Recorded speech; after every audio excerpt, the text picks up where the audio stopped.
Es la hora de todos. Aquí están las tres noticias clave de este sábado. La primera son los audios que reveló la revista Semana y que involucran al ex candidato presidencial Óscar Iván Zuluaga. Las grabaciones serían de que sí sabía del ingreso de dineros de Odebrecht a su campaña. La segunda, las Leonas de Independiente Santa Fe celebraron con sus hinchas en el Estadio El Campín su tercer título en la Liga Femenina. Se convirtieron en el equipo con más coronas en el fútbol femenino. Y la tercera, los límites en la lectura de tweets diaria que anunció Elon Musk según el tipo de cuenta. Los usuarios podrán ver entre 500 y 10.000 publicaciones al día. En minutos les contamos más.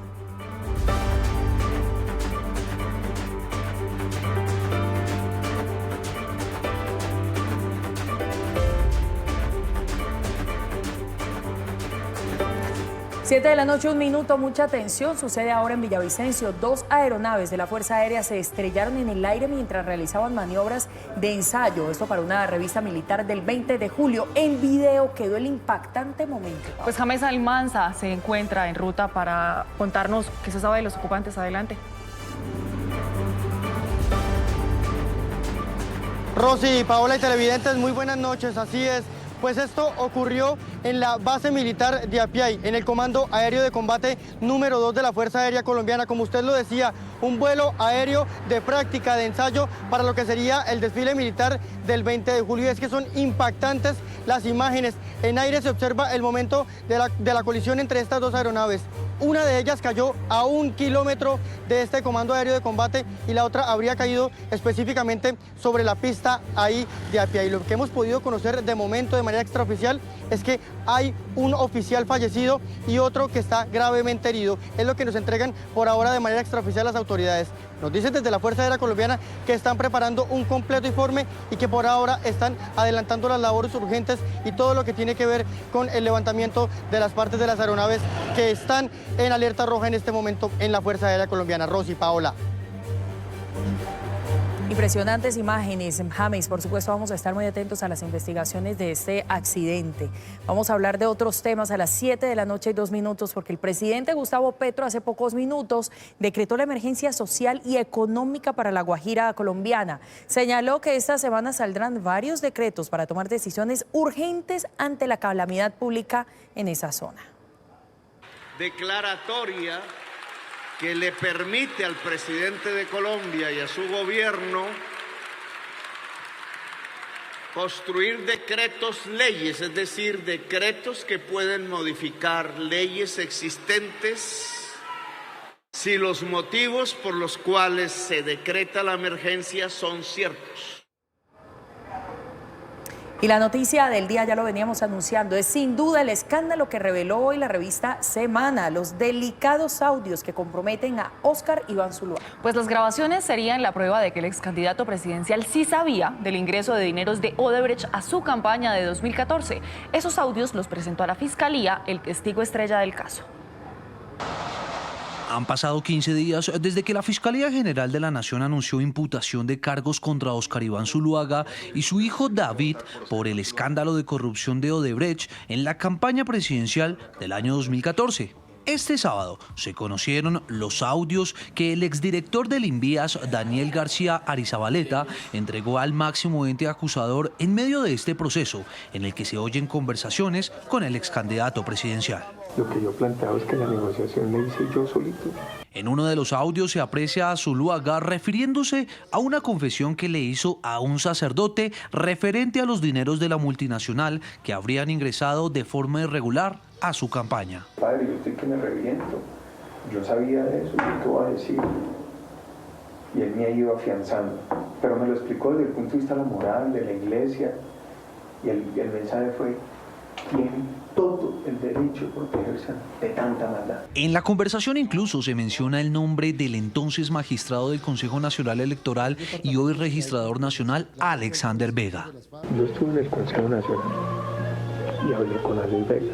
Un juez me buscó, que me dijo: mire, yo creo que esto aquí hay que sacarlo en tablas, porque si no, esto sería una crisis institucional para el país y la guerra. En los audios también se habla de al menos 3 reuniones de Zuluaga con Eluberto Antonio Martorelli, el presidente de Odebrecht en Colombia, y el temor del entonces candidato de que los directivos brasileños hablaran. Prácticamente nadie va a creer que pero Patti Zuluaga no sabía. Si todos digan y yo me sostenga que te voy a sostener siempre así, en la conciencia colectiva de todos claro que sabía.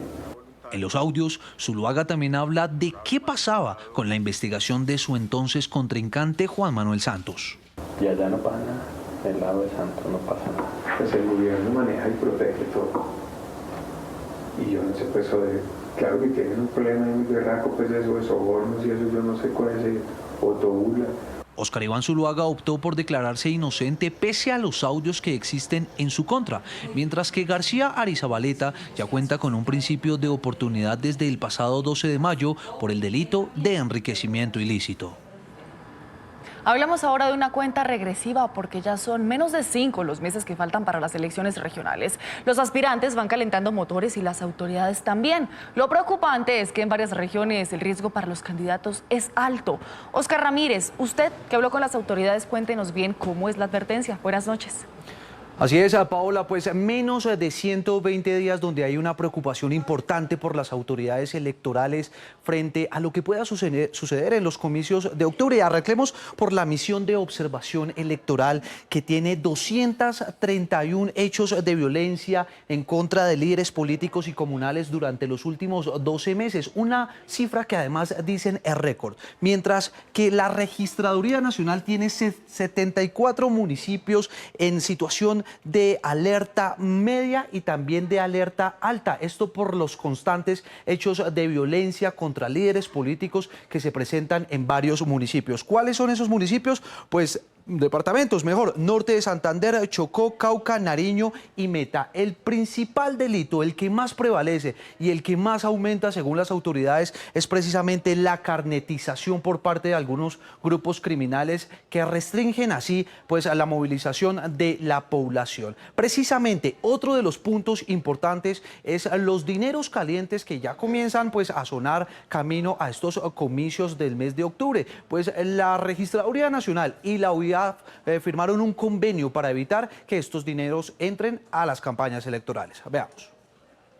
La Policía Nacional en el mapa de riesgo electoral ha identificado unos municipios de riesgo por orden público y también por financiación ilícita. En eso es crucial y vital este convenio porque será la UIAF la encargada, de acuerdo a este mapa de riesgo electoral, entrar a vigilar los candidatos que en estas zonas del país hay una influencia directa en utilizar esos dineros ilícitos. Cambiemos de tema porque en medio de la polémica por los actos de violencia en Bogotá, el Consejo aprobó un proyecto que básicamente pretende tener a los taxistas conectados con el C4 de la policía. La idea es que reporten los delitos en tiempo real.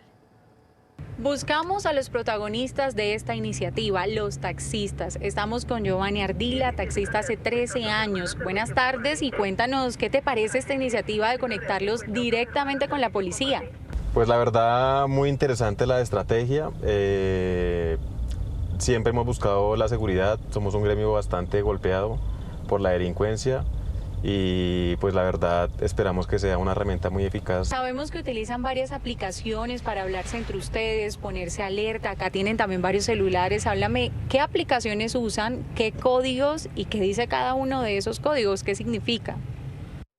Creo que los más conocidos en materia de seguridad es para alertar que de pronto llevamos un usuario sospechoso, que en este caso sería el QR6, el QR7, que es para avisar que nos están robando o que ya nos han robado, lastimosamente. La concejal Diana Diago fue la proponente de este proyecto.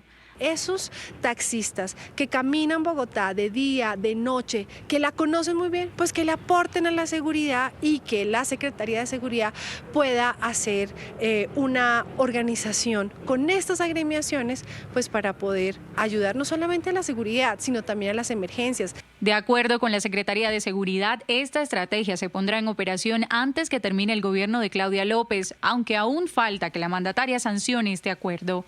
Otras aplicaciones como WhatsApp, Telegram, Two Way y Walkie Talkie estarían conectadas al C4 de la policía. Y miren, es que los delincuentes ya no respetan ni las iglesias. En Cartago, Valle del Cauca, hombres llegaron hasta lo más alto de la capilla Nuestra Señora de los Dolores y, ojo a esto, se llevaron las 2 campanas que tenían cientos de años de antigüedad. Feligreses de la capilla de Encomendera Nuestra Señora de los Dolores de Cartago dejaron de escuchar las campanas de este templo que data del siglo XVII. No sonaron luego de que presuntos delincuentes las robaran y comercializaran por 100.000 pesos en una chatarrería de ese municipio. Tiene un gran significado histórico y cultural, es patrimonio de la Villa de Robledo, aquí de Cartago. Entonces fueron hurtados. Esta mañana nos dimos cuenta que no estaban las 2 campanas. Una vez el párroco se percató de la ausencia de las campanas, junto a la comunidad avisó a las autoridades para intentar recuperar estos elementos fabricados en bronce que fueron traídos desde Italia, que no solo tienen un valor histórico, sino también un valor espiritual para los creyentes. El personal del Modelo Nacional de Vigilancia Comunitaria por Cuadrantes realizan las labores de búsqueda, logrando la captura de una persona conocida como Alia La Mona, por el delito de receptación. Autoridades recuperaron las campanas y fueron entregadas al párroco, quien indicó que estas serán instaladas nuevamente cuando se garantice su seguridad, mientras que la propietaria de la chatarrería fue puesta a disposición de la Fiscalía. Bueno, Rosy, muchos pensamos hoy que Twitter nos estaba fallando, pero resulta que no, que a la plataforma le hicieron varios cambios. Pues mire, desde hoy y de forma temporal hay límites en la cantidad de tweets que puede leer la gente a diario. La decisión anunciada por Elon Musk causó, como era de esperarse, polémica entre los internautas. No se trata de una falla en la plataforma de Twitter ni en la caída de Internet, mucho menos de un problema con su aparato electrónico. A menos que tenga la suscripción a Twitter Blue, usted solo podrá leer 1000 tweets al día. Las cuentas que ya estén verificadas tendrán un tope de lectura de 10.000 tweets diarios, pero las nuevas cuentas que no estén verificadas serán las más afectadas. Solo podrán leer 500 publicaciones al día. Esto según el más reciente anuncio de Elon Musk, que impuso límites temporales a la lectura de publicaciones para evitar niveles extremos de extracción de datos y manipulación del sistema. La medida no especifica si este recuento diario aplicará al abrirlos o abarca todas las publicaciones que aparecen en el feed. Uso Twitter desde la mañana que me levanto para enterarme de las noticias del día hasta la noche, todas las tendencias que están sucediendo durante el día. Si llegan a cobrarlo, yo pagaría porque es el medio en el cual yo me puedo informar. En menos de 5 horas, Musk ha actualizado en al menos 3 ocasiones las nuevas condiciones, mientras que las quejas de internautas escalaron hasta ser tendencia con el hashtag Descanse en paz Twitter o Murió Twitter.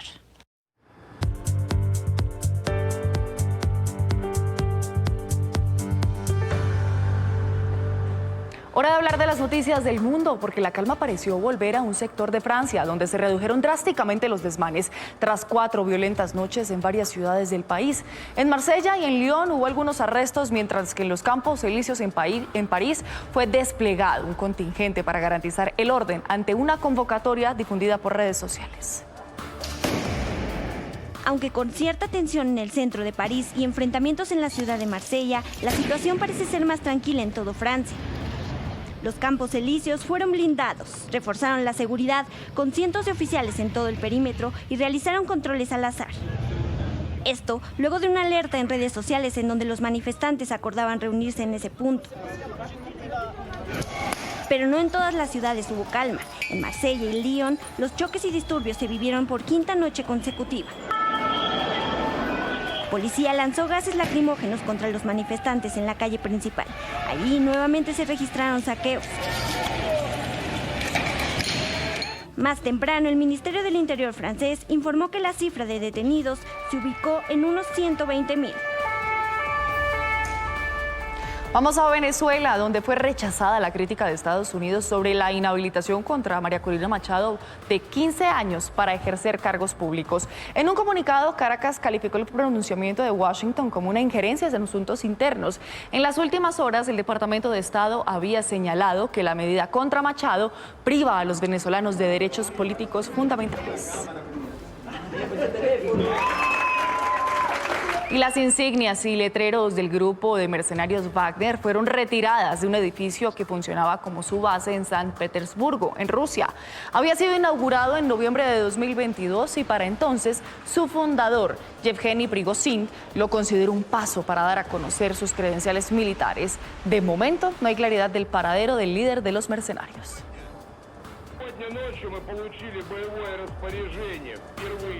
Y durante el aniversario número 150 de la emancipación en las colonias de Surinam y también de las Antillas neerlandesas, el rey de Países Bajos ofreció disculpas por el papel de Países Bajos en la esclavitud y sus consecuencias. El discurso del monarca Guillermo Alejandro fue recibido con ovaciones por los asistentes al evento en Ámsterdam. Llevamos con nosotros los horrores de la esclavitud en el pasado. Las consecuencias de esto todavía se pueden sentir hoy en el racismo en nuestra sociedad. Hoy estoy aquí ante ustedes, como su rey y como parte del gobierno, y hoy mismo me disculpo. Y miren, son millones los ucranianos que han abandonado su país en medio de la invasión de Rusia. Un numeroso grupo ha llegado a Texas, en Estados Unidos, y en medio del desconocimiento de cómo rehacer sus vidas, aparece una luz de esperanza por parte de ellos, un colombiano y una ucraniana. Además de ayudarlos en una fundación, los recién casados decidieron donar el dinero de los regalos de su boda a estos refugiados. En 2020, la pandemia detuvo los planes de miles de parejas en el mundo que iban a dar el sí en el altar. Y en la historia de Gustavo, colombiano de nacimiento, y Dasha, de origen ucraniano, no solo hubo un alto por el COVID-19, sino también por la invasión de Rusia en Ucrania en 2022. 24 de febrero, 5 de la mañana, mi esposa recibe una llamada por parte de su padre diciendo: están bombardeando la ciudad. Ellos estaban en ese momento en Kharkiv. Residían en Kharkiv, que está a 30 millas del territorio ruso. Buscaron sacarlos del país y en los meses siguientes vieron cómo millones de ucranianos también tuvieron que dejar sus hogares. Una parte de esa población llegó a Estados Unidos, país en el que la pareja estaba, y sintieron la necesidad de ayudar a esta comunidad. Así nació la fundación en la que asisten a refugiados ucranianos. En donde pueden hacer las preguntas más frecuentes, donde podemos ayudarlos, al menos al principio del proceso. Y aunque ya se casaron por lo civil, sus planes de una gran boda en Italia por fin empezaron a materializarse con un sentido social. Convertimos nuestra fiesta en un evento de caridad. Todo el dinero que podamos reunir de los regalos van a ir a los refugiados que están actualmente en Estados Unidos. Y en ocasiones decimos, pues lo que voy a hacer es muy poquito y esto no va a ayudar. Pues ese poquito en una margen exponencial genera un cambio significativo en la humanidad. Esperan continuar con la ayuda a través de la solidaridad de los donantes. Pues qué buena iniciativa. 7 de la noche, 24 minutos. Llegó la hora de revisar la información económica. Ya está listo nuestro jefe de emisión, Juan Camilo Ramírez. Bueno, Juan, entremos de una vez en materia. Buenas noches. De una vez en materia con la información económica. Rosy, hola, ¿qué tal? Buenas noches. Mire, después de varias horas, por fin lograron levantar un nuevo bloqueo en la vía a Buenaventura, exactamente en el sector Gallinero. Es la vía que conduce de la capital del Valle, pues, a este municipio, a este lugar. Aquí lo preocupante no es tanto este bloqueo, sino que se están volviendo comunes y eso tiene unos costos altísimos. Miren esto lo que nos reportan los comerciantes y las autoridades. Un día de bloqueo en la vía hacia Buenaventura genera pérdidas a 6.000 vehículos de transporte de carga que quedan detenidos. Y oigan esto, por lo menos 50.000 toneladas de comida y otros materiales dejan de ser transportados. Muchos de estos se pierden. Grave esa cifra. Vamos a cambiar de tema, hablemos de la gasolina que ya sobrepasó los 13.000 pesos en muchas ciudades del país y en promedio queda como está así en el gráfico. En Bogotá el galón promedio queda en 13.373 pesos, en Medellín 3.306 pesos y en Cali 13.397 pesos. Pasto sigue siendo la ciudad con el combustible, con la gasolina más barata, 11.116 pesos. Esta semana fue noticia el desempleo. Bajó ligeramente y eso es una muy buena noticia. Y en medio de esto aparece un viejo fantasma que parece no ser tan fantasma, el de la reforma laboral. Ya está confirmado. En 20 días el gobierno vuelve y presenta un nuevo proyecto de reforma laboral. Y en ese orden de ideas, ¿cuáles deberían ser los puntos de encuentro para evitar que se vuelva a hundir en el Congreso? Pues hablamos con todas las orillas y miren lo que nos contaron. Era una de las reformas que más polémicas había generado. Al final terminó hundiéndose. Sin embargo, el gobierno es claro. El 20 de julio viene una nueva reforma laboral. Entonces, ¿qué hacer para que no ocurra lo mismo? Volver a reconcebir los objetivos fundamentales de la reforma, enfocándose especialmente en la formalidad laboral, cómo generar formalidad laboral. Para los expertos, esta reforma tuvo un problema grave, no llegó a consensos. Más allá del sinnúmero de reuniones que se tuvieron, pues esos consensos y esos diálogos no se reflejaron en el texto que radicó el gobierno nacional. Para los empresarios, el punto crítico del proyecto es que no priorizaba la generación de empleo. Aseguran estar dispuestos a conversar para lograr un nuevo texto. Se abre una oportunidad histórica y democrática para trabajar en un nuevo proyecto de reforma laboral. A lo cual el gobierno dice estar dispuesto. Lo que necesitamos es que esos cambios que se introduzcan vengan y provengan de esos diálogos que el gobierno necesariamente tiene que sostener nuevamente con empresarios y con los trabajadores. Por su parte, los centros de pensamiento piden una sola cosa: balance. Por supuesto que hay que continuar fortaleciendo los derechos de los trabajadores, pero en ese balance también debe estar, por supuesto, sobre la mesa la discusión de nuevo de los empleados informales. Así como la laboral, el gobierno asegura que habrá nuevas mesas de concertación para los 3 debates que le quedan a la reforma pensional. Bien, información importante. Atentos entonces a lo que sería el próximo proyecto de reforma laboral, que como les decimos sería presentado en el inicio de la próxima legislatura, el 20 de julio. Vamos a cambiar de tema. Hay una cifra preocupante y esto, la idea es que no suene a regaño, pero es muy preocupante lo que están diciendo algunos estudios. Ojo, el 70% de los colombianos está diciendo mentiras en su hoja de vida para conseguir trabajo. ¿Saben qué es lo peor? Que la mayoría de ellos terminan siendo descubiertos. Miren ustedes lo que dice el estudio y lo que recomiendan los expertos para no caer en esta mala práctica. Aunque decir que mentir está mal suena a regaño de papá, pues es cierto. Sin embargo, a los colombianos parece que se les está volviendo habitual. Un estudio asegura que el 70% maquilla su hoja de vida. Alteran precisamente su currículum con tal de obtener pues un mejor empleo, mayores ingresos. ¿Y cuáles son esas mentiras que se hacen más comunes? La continuidad laboral. Para poder ingresar a un trabajo a veces hay que decir mentiras. En los jóvenes, ya uno no, porque ya tiene muchas referencias de los trabajos anteriores. Igualmente lo hacen con los logros obtenidos durante el periodo trabajado. Y eso en la época de conectividad es muy fácil de corroborar. ¿Cuál es la consecuencia? Que pierde credibilidad porque lo que está mintiendo en el currículum eventualmente se va a destapar, ¿no? Durante el proceso. Por eso no diga mentiras y más bien anote estos consejos para que haga una hoja de vida interesante y honesta. Debe ser corta, es decir, tenemos que mandar un mensaje porque los reclutadores se toman de 3 a 5 minutos para revisar una hoja de vida. Entonces, debe ser un currículum de alto impacto. Tome los consejos entonces para que haga una buena hoja de vida, pero sobre todo diciendo siempre la verdad. Gracias por continuar con nosotros. Bueno, Rocío, hoy en Te Veo Leyendo, nuestra directora Nancy Velandia nos recomienda un libro que nos sitúa en Manizales y en la vida de 3 amigos que atraviesan unas pruebas durísimas. Sí, Paola, mire, son personajes con muchos conflictos internos. Esta es la primera novela de ficción del periodista colombiano Martín Franco. Mejor dicho, vean de qué les hablo para que ustedes se antojen de leerla.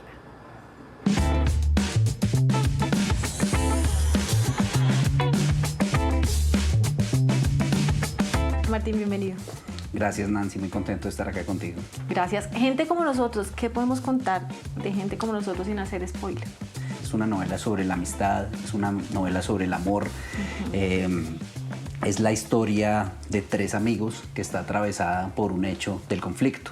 Lo que yo quería ver con la novela o quería explorar era cómo el conflicto de una u otra manera nos ha atravesado a todos en este país, ¿no? A unos de una forma, a otros de una manera de pronto más fuerte, pero yo creo que no hay ningún colombiano que no pueda decir que el conflicto lo ha tocado de una u otra forma. Entonces ese fue como mi punto de partida para explorarlo. Pero no quería tampoco que fuera una novela solamente sobre el conflicto. Hablemos de Pacho y de Andrés un poquitico porque son unos personajes que lo hacen a uno ir como por toda la montaña rusa de emociones. Son 2 amigos que se conocen en la etapa del colegio y digamos que por cosas de la vida se vuelven muy cercanos y ahí entra también el otro personaje que es el que los une, que es María Andrea, ¿no? Cada uno de los 2 tiene como, al final terminan como luchando por ese amor los 2. Y entonces son 2 amigos y son muy distintos. Una cosa que a mí me parece interesante o que yo quería tratar en la novela es que cómo cambian los personajes a lo largo del tiempo. Porque si tú te fijas, digamos, cuando los 2 son pequeños y están descubriendo muchas cosas, tienen unos gustos muy similares, tienen muchas cosas que los unen a pesar de que, digamos, son tan distintos ellos mismos que se Totalmente dicen, ¿no? diferentes, sí. Pero hay muchas cosas que los unen que después con el paso del tiempo cambian y los separan mucho más. Mencionaste dos palabras, amor y amistad, pero yo agregaría una tercera y es traición. Es una historia de traiciones también, ¿no? Sí, hay muchas traiciones a lo largo de Todos se traicionan con todos. Hay muchas traiciones a lo largo de toda la novela, pero a pesar de eso, fíjate que yo siento que al final los personajes logran como superar esas traiciones y hay cosas más fuertes que los unen. Y de todas maneras esas traiciones siempre les generan un debate interior y un debate ético muy fuerte. No solo la decisión, digamos, profesional que Andrés tiene que tomar, sino también esas traiciones que se dan en el terreno amoroso. También son muchas cosas que les hacen preguntarse a ellos mismos si lo que están haciendo está bien o está mal. Hay un personaje que a mí me marcó y tú me contarás hasta qué punto se puede hablar y es Doña Blanca. Creo que es como el punto álgido de la novela que le da un giro y le mete una carga de emociones brutal. ¿Qué podemos contar de Doña Blanca? Doña Blanca es como el reflejo de muchas de estas personas que sufren el conflicto de lado y lado. Entonces para mí era muy importante mostrarlo y mostrar cómo al final tiene esa relación con Andrés, que es el protagonista, porque fíjate que parecen dos mundos completamente aparte y al final pues entra este personaje a unir toda esa historia. Claro. Martín, gente como nosotros, ¿cuánto te demoraste escribiendo? Fueron más o menos unos 2-3 años. Me pregunto yo, detrás de esto hay tanto sacrificio de 3 años casi para que uno se lo pueda leer en 2-3 días. Ustedes dicen, no, pero ¿cómo así todo lo que me gasté? O por el contrario, es casi que un piropo. No, fíjate que para mí, yo lo digo lo digo siempre y es para mí el mejor halago que me pueden hacer es decirme no pude soltar tu libro, porque yo siento que eso es digamos el objetivo que uno tiene al escribir. O sea, además nada más rico que a ti que te pase eso con un libro, ¿no? Claro. Que uno coja un libro y diga quiero saber qué pasa más adelante. Es un poco como esa carpintería del oficio que decía García Márquez. Yo veo en el libro Parque de las Garzas, Iglesia de Palermo, Castilletes, La Torre del Cable, el Barrio de la Estrella, Avenida Santander. Obviamente muchos televidentes no saben de qué se trata, pero el que es de Manizales o de Calda lo identifica perfectamente. Este libro es netamente de Manizales. ¿Qué tan importante es para la vida de Martín Manizales? Manizales fue importante a la hora de construir esta novela porque además es como sacar todos esos recuerdos de infancia que yo tenía ahí. Yo creo que la patria para cualquiera o el lugar donde nació para cualquiera, pues tiene una cantidad de recuerdos y una cantidad de cosas importantes. De huellas. Exacto, de huellas que quedan en ti, que es imposible despojarte de ellas. Tú al final dices, ya una amistad que se diluyó, pero que fue parte importante de este libro y un momento en mi vida. ¿Se puede saber a quién hace referencia? O... Sí, esa fue una amistad tardía muy bonita que tuve, manizaleña también, una escritora que se llama o que se llamaba Marcela Villegas porque murió. Con Marcela hicimos una amistad muy bonita que surgió por los libros, además, por una reseña que yo hice de una novela bellísima de ella que se llama Camposanto, que se la súper recomiendo, Edita Sílaba. Y nos volvimos muy amigos y demás. Luego yo tuve un proceso de enfermedad con el cáncer y bueno, tuvimos unos desencuentros que al final fueron tristes y no terminó como muy bien la cosa, pero ella fue una parte importante de la novela porque fue lectora, me ayudó también, pero bueno, por eso digo que también muchas de las cosas de la novela pues parten de la realidad, porque la amistad, creo que también la amistad se transforma, ¿no? La amistad siempre es complicada, como toda relación también es complicada, se transforma, tiene sus bemoles y bueno, pues ese es el personaje al que está dedicado. Pues qué bonito, porque que tiene al final agradecimiento. Claro, es una bonita forma de despedirse, es dedicándole tu primera novela de ficción a una persona muy cercana. Pues Martín, muchísimas gracias, invitadísimos todos a leer, gente como nosotros, muchas gracias. No, a ti, Nancy, muchas gracias. Pues a propósito de esta obra, Paola, le hago una pregunta. ¿Alguna vez en medio de un conflicto sus amistades han sido quienes le hayan apoyado y ayudado a salir de esa situación? Sí, Rosy, tengo que decirle que sí. Y mire, esta publicación de Martín Franco Vélez sin duda nos recuerda ese valor de la amistad. Y ustedes no pueden perderse la entrevista completa en el canal de YouTube de Noticias RCN. Además, 2 o 3 años que tardó en escribirla, pues muchísima carga emocional y de imaginación en esta obra, imperdible. Pues hablemos de otro tema porque avanza la edición número 11 del Festival Gabo en Bogotá. Escritores y periodistas de talla internacional se toman la red de bibliotecas públicas de la ciudad. Pues allí hace charlas, también talleres y actividades para integrarnos al universo de las letras. En Noticias RCN hablamos con el célebre escritor y periodista argentino Martín Caparrós y esto nos contó. Uno que decía por ahí que no hay malas historias sino malos periodistas. Las historias pueden estar debajo de un puente, surcando los cielos, esperando a que sean leídas en un mensaje de texto. Pueden darse en el trayecto de una estación a otra o sumergidas a las 4 de la madrugada cuando la levadura infla las mañanas de un panadero. Yo creo que se encuentra por todos lados, quizás en la página 28 de un periódico, si es que alguien todavía lee los periódicos. El periodismo tiene la titánica tarea de informar, de alcanzar una realidad que se esconde en las noticias que día a día mueven la cotidianidad. Pero, ¿qué hace un buen periodista? Muy poco. Averigua, piensa, escucha y después trata de contar todo eso que ha averiguado, que ha escuchado, que ha pensado. El escritor argentino Martín Caparrós reconoce la responsabilidad que tiene el periodista para ejercer su oficio. Aparentemente es muy fácil, ¿no? Y sin embargo... Y es que buenas historias se están gestando en el Festival Gabo que se lleva a cabo en la Red Pública de Bibliotecas de Bogotá, BiblioRed. Durante este fin de semana la agenda estará repleta de escritores y periodistas para que se puedan unir a este festival. Otro evento imperdible. Y hace pocas semanas fue aprobado el proyecto de ley Brazos Vacíos, una iniciativa que busca establecer en Colombia una ruta de atención integral del duelo por la pérdida gestacional y neonatal. Por más de 2 años, cientos de familias lucharon en el Congreso de la República para que este proyecto de ley fuera una realidad. Marcela Tunjo nos cuenta. Mi primer caso fue con Sara Sofía hace 3 años y mi segundo caso fue hace 3 meses con Ángel. Con Sara Sofía, ella nació, tenía 26 semanas y duró 1 minuto viva. Fue una experiencia muy complicada, fue muy difícil. Se murió, lo sacaron a él y fue como ya. Cogieron a mi bebé y la llevaban de lado a lado como en un carrito y decían como mira la bebé muerta, la bebé está muerta. Los últimos 5 años para Erika Jiménez no han sido nada fáciles. Ha tenido que enfrentar junto a su esposo la muerte de Sara Sofía y Ángel, sus 2 bebés que fallecieron en estado de gestación y perinatal. Para esta familia superar el duelo ha sido uno de los retos más grandes de su vida. Sienten que el sistema de salud les falló. Tienes que pasar a una ecografía donde me decía la auxiliar del ginecólogo, igual ya está muerto, o sea, de pronto igual ya está muerto y ya perdiste un bebé. ¿Qué pasa? Que no pasa nada. Aunque ya pasaron varias semanas, el dolor de esta madre permanece.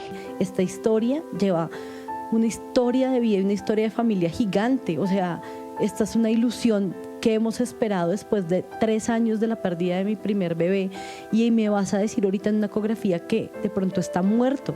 Y como Erika, son cerca de 35.000 mujeres al año en el país que pasan por una situación similar.